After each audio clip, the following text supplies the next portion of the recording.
Hello friends, sociology के crash course channel में आपका स्वागत है। ये एक क्रैश कोर्स चैनल है जिसमें यूजीसी नेट और असिस्टेंट प्रोफेसर एग्ज़ाम के पूरे कोर्स को कवर किया जाएगा। तो फ्रेंड्स, यूजीसी नेट का यूनिट 3 है स्ट्रैटिफिकेशन और असिस्टेंट प्रोफेसर का यूनिट 3 है स्ट्रैटिफिकेशन। दोनों ही सिलेबस अलग अलग हैं, लेकिन दोनों में यूनिट 3 क्या है, स्ट्रैटिफिकेशन। ठीक है, तो आज हम स्ट्रैटिफिकेशन के बारे में जानेंगे। असमानता क्या होती है, हायरार्की क्या होती है, ठीक है, पदक्रम क्या होता है, ये सारी चीज़ें जानेंगे। ठीक है, और दूसरी वीडियो में मैं आपको स्ट्रैटिफिकेशन की जो थियोरी है वो बताऊंगी और जो एक्स्ट्रा चीज़ें हैं इसके बारे में और वो चीज़ें बताऊंगी। ठीक है, तो आज हम केवल स्ट्रैटिफिकेशन के बारे में जानेंगे, समानता असमानता इसके बारे में अच्छे से जानेंगे। ठीक है, तो स्तरीकरण होता क्या है, देखिए, सामाजिक व्यवस्था का सामाजिक मूल्यों के अनुसार उच्च और निम्न क्रम के अनुसार विभाजन ही सामाजिक स्तरीकरण है। ठीक है, तो देखिए, सामाजिक व्यवस्था अलग अलग होती है, हर व्यवस्था अलग होती है। आप जनजातीय समाज में चले जाइए तो जितनी जनजातियां हैं उतनी व्यवस्थाएं हैं। ठीक है, ग्रामीण समाज में चले जाइए, जितने गांव हैं उतनी व्यवस्थाएं हैं। शहरों में जाइए तो शहरों की भी व्यवस्था महानगरों में अलग है, शहर में अलग है, छोटे शहरों में अलग है, कस्बे में अलग है। ठीक है, तो जितनी व्यवस्थाएं हैं उसमें चीज़ें अलग अलग होती हैं। ठीक है, तो मूल्य के अनुसार, मूल्य का मतलब क्या होता है कि जैसे कहीं कहीं पे स्तरीकरण को प्रदर्शन पर माना जाता है कि जो लोग अच्छा प्रदर्शन करेंगे वो ऊंचा पद धारण करेंगे और जो निम्न प्रदर्शन करेंगे वो निम्न पद धारण करेंगे। ठीक है, कहीं कहीं पर बल पर आधारित होता है, जो बहुत ज़्यादा बलशाली होंगे वो ऊंचा पद धारण करेंगे, जो कम बलशाली होंगे वो निम्न पद धारण करेंगे। ठीक है, और कहीं पे कैसा क्या होता है कि सुंदरता पे आधारित होता है, जो बहुत ज़्यादा सुंदर है उनको ज़्यादा सम्मान मिलेगा, समाज में ऊंचा दर्जा लेंगे वो। ठीक है, कहीं कहीं पे क्या होता है कि आर्थिक जो बिंदु होता है उसको महत्वपूर्ण माना जाता है, यानी जिसके पास ज़्यादा धन है वो स्तरीकरण में ऊंचा स्थान प्राप्त करेंगे। ठीक है, कहीं कहीं पे योग्यता होती है। तो स्तरीकरण जितने क्षेत्र हैं सबके अलग अलग आयाम होते हैं। ठीक है, किसी जनजाति में प्रदर्शन को महत्वपूर्ण माना जाता है, किसी जनजाति में बल को महत्वपूर्ण माना जाता है, किसी जनजाति में सौंदर्य को महत्वपूर्ण माना जाता है। ठीक है, तो किसी जनजाति में जिसको तीर चलाने आ रहा हो या फिर ज़्यादा से ज़्यादा लोगों की हत्या वो कर दिया वो ज़्यादा ऊंचा स्थान प्राप्त करेगा। तो जितने भी अलग अलग क्षेत्र हैं, अलग अलग व्यवस्थाएं हैं, सबकी स्तरीकरण की व्यवस्था अलग अलग है। ठीक है, कि किस आधार पर व्यक्ति को ऊंचा और नीचा दर्जा प्रदान किया जाए। ठीक है, और भारत में क्या है, जो गांव है वहाँ पे जाति को स्तरीकरण का प्रमुख बिंदु माना जाता है और ये माना जाता है कि जो व्यक्ति ऊंचे कुल में जन्म लेगा वो ऊंचा होगा, जो नीचे कुल में जन्म लेगा वो नीचा होगा, यानी जन्म पर आधारित स्तरीकरण। ठीक है, जाति में जन्म पर आधारित स्तरीकरण है। उसी तरह से इसमें बताया गया कि भिन्न भिन्न स्तरीकरण का रूप हमें भिन्न भिन्न स्थानों पर मिलता है, यानी जितने रूप स्तरीकरण के हम देखते हैं अलग अलग स्थान पे हमें देखने को मिलेंगे। ठीक है, अब देखिए, सामाजिक असमानता क्या है। समाज में पदों और कार्यों का असमान वितरण ही सामाजिक असमानता है। ठीक है, यानी हमारे पास जो चीज़ें हैं हम किसी को ज़्यादा दे रहे हैं, किसी को कम दे रहे हैं। ठीक है, तो क्या हो गया, वो सामाजिक असमानता में आएगा। और ऐसा नहीं कि हम ऐसे बांटने निकले हैं, उसमें क्या होता है कि योग्यता होती है, जिसमें योग्यता ज़्यादा है उसको ज़्यादा पद और ज़्यादा धन मिलता है, ज़्यादा सम्मान मिलता है। ठीक है, और जो कम योग्य होते हैं उनको कम मिलता है। ठीक है, कहीं पे बल पर आधारित है तो जो बहुत बलशाली होगा उसको ज़्यादा ऊंचा दर्जा प्रदान किया जाएगा। ठीक है, जो कम बलशाली होगा उसको निर्योग्यताएं मिलती हैं। ठीक है, इस तरह से होता है कि जो ज़्यादा बलशाली होगा उसको विशेषाधिकार और जो कम बलशाली है उसको क्या मिलेगा, निर्योग्यताएं। उसी तरह से धन पर आधारित जो स्तरीकरण होता है, जो ज़्यादा धनी है उसको विशेषाधिकार और जो कम धनी है यानी जो निर्धन है वो क्या है, उसको निर्योग्यताएं मिलेंगी। तो इस तरह से सामाजिक असमानता किसी मूल्य पर आधारित होती है, किसी विशेष मूल्य पर हम क्या करते हैं, चीज़ों को बांटते हैं। फिर देखिए, सामाजिक स्तरीकरण और सामाजिक असमानता में अंतर क्या है। देखिए, सामाजिक असमानता व्यक्तिगत और सामूहिक दोनों प्रकार की हो सकती है। ठीक है, जबकि सामाजिक स्तरीकरण केवल सामूहिक होता है। अब कैसे होता है देख लीजिए। सामाजिक असमानता व्यक्तिगत और सामूहिक। सामूहिक में आप देख सकते हैं कि पूरी पूरी जाति जो है वो काली है। ठीक है, पूरी प्रजाति है काली है, तो उसको क्या है, उसको पूरी जो प्रजाति है उसको हम निम्न देखेंगे। ठीक है, निम्न दृष्टि से, और उसको कोई अधिकार नहीं देंगे, उसको बिल्कुल हे दृष्टि से देखेंगे। तो वो क्या हो गया, वो सामूहिक हो गया। व्यक्तिगत में हो गया कि कुछ लोगों के यदि हम, जैसे किसी के हाथ नहीं है, किसी के पैर नहीं है, या फिर कोई बहुत ही अच्छे ढंग से नहीं कार्य कर रहा है कोई, तो हम उसको क्या कहेंगे कि ये व्यक्ति बिल्कुल बेकार है। ठीक है, तो उसको हम हे दृष्टि से देखने लगते हैं। उसी तरह से यदि अच्छाई की बात की जाए तो कुछ लोग बहुत ही अच्छी बैटिंग करते हैं, तो उनको वो भी असमानता के अंतर्गत आएगा। हम दूसरे लोगों से स्पेशल उनको मानने लगते हैं, ठीक है, उनको दूसरे लोगों से ज़्यादा सम्मान देने लगते हैं, ठीक है। कोई बहुत अच्छी स्पीच देता है तो हम उसको दूसरे लोगों से ज़्यादा सम्मान देते हैं, ठीक है।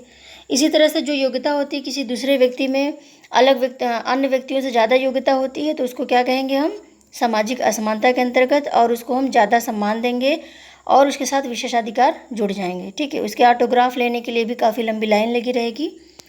तो ये क्या हो गया, स्तरीकरण बहुत ही ऊंचा हो गया, और जो लोग ऐसा नहीं कर पाते वो निम्न रह गए, ठीक है। तो व्यक्तिगत भी होती है, सामूहिक भी होता है। स्तरीकरण में स्थायी नियमों के आधार पर असमानता की जाती है, जबकि असमानता में क्या होता है, किसी भी आधार पर असमानता की जाती है। तो स्तरीकरण में देखिए स्थायी नियम होता है, कोई एक विशेष व्यवस्था होती है और ये मान लिया जाता है कि हाँ परीक्षा होगी, इस परीक्षा में जो सबसे अच्छा नंबर पाएगा उसे ही पद मिलेगा, ठीक है। तो ये एक व्यवस्था बन गई है, ऐसा नहीं कि इस व्यवस्था को हर साल चेंज करना है या फिर ये 2-4 सालों में चेंज हो जाएगी, ऐसा नहीं होता। ये काफ़ी समय से चली आ रही है और आगे भी चलती रहेगी। उसी तरह से जनजातीय समाज में देख लिया जाए, कहीं पे यदि बल पर आधारित स्तरीकरण को प्रमुख माना गया है, तो ऐसा नहीं कि आज बल पे माना गया है और अगले साल क्या होगा, वो सौंदर्य पे मान लिया जाएगा। वो कई पीढ़ियों से चला आ रहा है और आगे भी वो चलता रहेगा, वो चेंजेबल नहीं है, ठीक है। तो स्तरीकरण जो होता है वो स्थायी नियम जो बन जाता है स्तरीकरण का, वो चेंज नहीं होता, ठीक है, वो आसानी से चेंज नहीं होता। असमानता में किसी भी आधार पर असमानता की जाती है, ठीक है। जैसे मान लीजिए 2 लड़कियां हैं और उसमें से किसी को हम कहें ये बहुत सुंदर है और दूसरे को कहें नहीं ये बिल्कुल सुंदर नहीं है, ठीक है, तो ये भी असमानता होगी, किसी भी आधार पर हम असमानता कह सकते हैं। 2 लोग हैं, हम बोल देंगे कि इसकी राइटिंग बहुत ख़राब है, फिर दूसरे को बोलेंगे इसकी राइटिंग बहुत अच्छी है, ठीक है।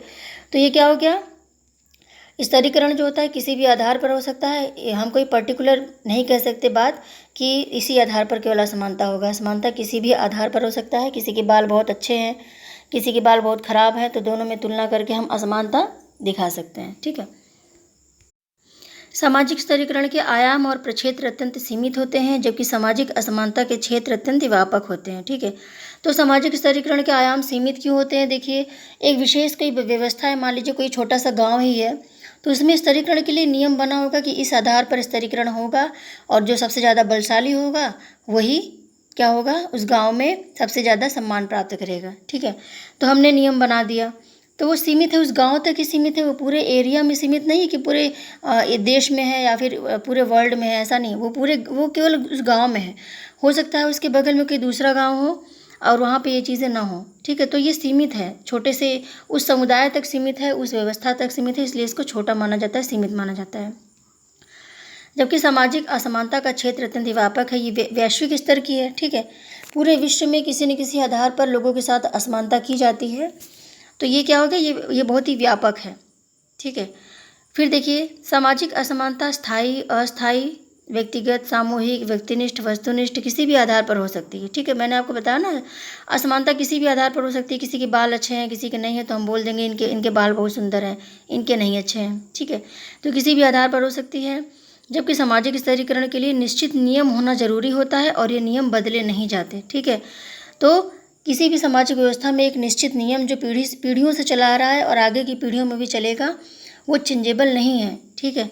तो सामाजिक स्तरीकरण के लिए ये चीज़ जरूरी होती है, ये निश्चित होता है, ये स्थायी होता है, जबकि असमानता ऐसा नहीं होता उसमें।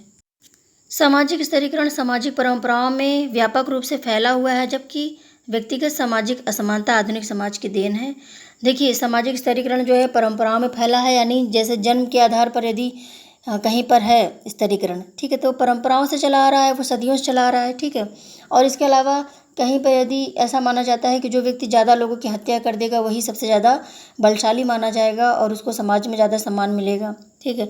तो वहाँ पे क्या हो गया, वो पीढ़ियों से चला आ रहा है, ठीक है, परंपराओं में चला आ रहा है, वो आज नहीं बना है, ठीक है। तो कहीं पे दयालुता को माना जाता है कि जो सबसे दयालु होगा, सबसे अच्छा हृदय होगा, सबसे ज़्यादा भला करेगा लोगों का, उसको ज़्यादा सम्मान मिलेगा, ठीक है। तो वो पीढ़ियों से चला आ रहा है, वो आज नहीं बना है। तो इसमें क्या होता है कि जो परंपराओं में व्याप्त है वो है स्तरीकरण, और जो व्यक्तिगत सामाजिक असमानता है वो आधुनिक समाज की देन है, ठीक है। यानी जैसे मान लीजिए कोई एरिया है, इस एरिया में ढेर सारे लोग रह रहे हैं, पूरी जनजाति है, इस जनजाति में एक जैसे लोग कपड़े पहन रहे हैं, एक जैसे लोग खाना खा रहे हैं, एक जैसे घूम रहे हैं, एक जैसा जीवन है उनका, तो कोई असमानता नहीं है। लेकिन जैसे ही यहाँ से कोई व्यक्ति पढ़ के शहर में गया, तो उसके साथ भेदभाव होने लगे, उसको कहीं बैठने नहीं दिया गया, फिर उसको बोलेंगे तुमको तो जंगली हो, तुमको उठने बैठने का तरीका नहीं पता है, तुम्हारे कपड़े ऐसे हैं, तुम्हारे ये। तो इस तरह से क्या हो गया, उसके साथ असमानता शुरू हो गई। ठीक है, तो ये व्यक्तिगत जो असमानता होती है आधुनिक समाजों की देन है। जब तक व्यक्ति उस समूह में है, उस समुदाय में है, तब तक उसके साथ असमानता नहीं की जाती। लेकिन जैसे ही वो दूसरे समूह समुदाय में गया, शहरों में गया, आधुनिकता की छाया उस पर पड़ी, तो उसके साथ क्या हो गया, भेदभावपूर्ण व्यवहार होने लगा। फिर देखिए, स्तरीकरण में लोग सामाजिक व्यवस्था से गहरे रूप से जुड़े होते हैं, जबकि व्यक्तिगत असमानता में स्वायत्तता और आर्थिक स्वतंत्रता का भाव होता है। ठीक है, तो सामाजिक स्तरीकरण में सामाजिक व्यवस्था से गहरे रूप में इसलिए जुड़े रहते हैं क्योंकि उसमें जो व्यवस्था होती है, जो परंपरा होती है, जो पहले से मान्य मूल्य होते हैं, उसको फॉलो करके लोग स्तरीकरण में ऊंचे नीचे होते हैं। ठीक है, तो वो क्या होगा, सामाजिक व्यवस्था से ज़्यादा गहराई से लोगों को जोड़ता है। ठीक है, क्योंकि सामाजिक व्यवस्था के नियमों का पालन करके ही तो हम उसको प्राप्त करेंगे जो पद हमको चाहिए। ठीक है, तो सामाजिक व्यवस्था से वो व्यक्ति गहरे रूप से जुड़ जाता है। जबकि व्यक्तिगत असमानता में स्वायत्तता और आर्थिक स्वतंत्रता का भाव होता है। व्यक्तिगत असमानता में ऐसा नहीं होता है, उसमें स्वायत्तता होती है। ठीक है, कि हाँ ठीक है, हमारे बाल भले ही अच्छे नहीं हों, भले ही हम सुंदर नहीं हैं, लेकिन हमारे अंदर ये गुण है, ये योग्यता है। ठीक है, तो स्वायत्तता है उसके अंदर, वो बढ़ सकता है आगे। ठीक है, आर्थिक स्वतंत्रता को भी प्राप्त कर सकता है वो। देखिए, स्तरीकरण की तुलना में व्यक्तिगत असमानता जो होती है वो अधिक प्रगतिशील होती है। ठीक है, जैसे मान लीजिए स्तरीकरण में क्या है कि एक नियम बन गया है कि इसके बाद व्यक्ति ऊपर नहीं जा पाएगा। ठीक है, जैसे कोई व्यक्ति, मैंने आपको बताया ना कि यदि कोई व्यक्ति बहुत योग्य है और योग्यता के आधार पर वहाँ पे स्तरीकरण है, तो वो व्यक्ति ऊपर है स्तरीकरण में, लोगों से ज़्यादा सम्मान प्राप्त कर रहा है, चीज़ें ज़्यादा प्राप्त कर रहा है। ठीक है, तो वो क्या हो गया, अन्य लोगों की तुलना में उसको ज़्यादा सम्मान मिलने लगा। लेकिन असमानता में क्या होता है, मान लीजिए किसी व्यक्ति को हम बोलें कि तुम तो पढ़ने में बिल्कुल अच्छे नहीं हो। ठीक है, तो हम उसको असमानता की दृष्टि से देख रहे हैं, लेकिन उसको उसने पॉजिटिव लेकर अगर अपने आप को बहुत ही योग्य बना लिया, ठीक है, और बड़ी परीक्षा को क्वालिफाई कर लिया, तो क्या होगा, उसकी प्रगति हो गई। तो असमानता में अक्सर प्रगतिशील हो जाते हैं लोग। जैसे किसी के हाथ नहीं है, पैर नहीं है, और उसने किसी ने उस पर व्यंग कह दिया। ठीक है, तो क्या होगा, वो बोलेगा कि नहीं, हमको तो अब सीधे माउंट एवरेस्ट ही फतह करना है। ठीक है, लोग करते भी हैं, किए भी हैं। इस तरह से क्या होता है, व्यक्तिगत असमानता अधिक प्रगतिशील है और स्तरीकरण की तुलना में। ठीक है, स्तरीकरण में नियम जो है वो चेंज नहीं होता। जो एक बार समाज में ऊपर आ गया वो नीचे नहीं जाएगा। ठीक है, तो उसको और कार्य करने की ज़रूरत नहीं है। लेकिन असमानता में क्या होता है, व्यक्ति जितना ज़्यादा कार्य करेगा उतना ज़्यादा वो ऊपर जाएगा। अब देखिए, सामाजिक असमानता और स्तरीकरण में क्या समानता है दोनों में। ठीक है, तो सबसे पहली बात है कि सामाजिक असमानता और वह स्तरीकरण दोनों ही योग्यताएं और नियोग्यताएं आरोपित करती हैं। ठीक है, यानी सामाजिक असमानता में भी योग्यता नियोग्यता होगी और सामाजिक स्तरीकरण में भी।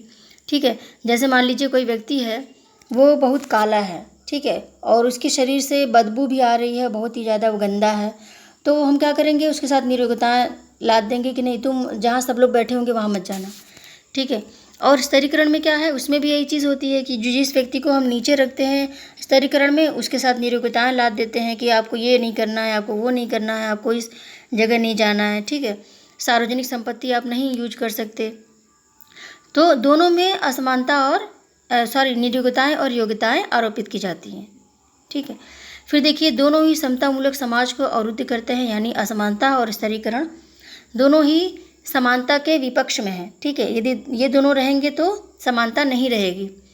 दोनों ही अवधारणाओं का आधार व्यक्तिनिष्ठ व वस्तुनिष्ठ दोनों होता है। ठीक है, यानी इसके व्यक्तिनिष्ठ पहलू भी हैं और वस्तुनिष्ठ पहलू भी हैं।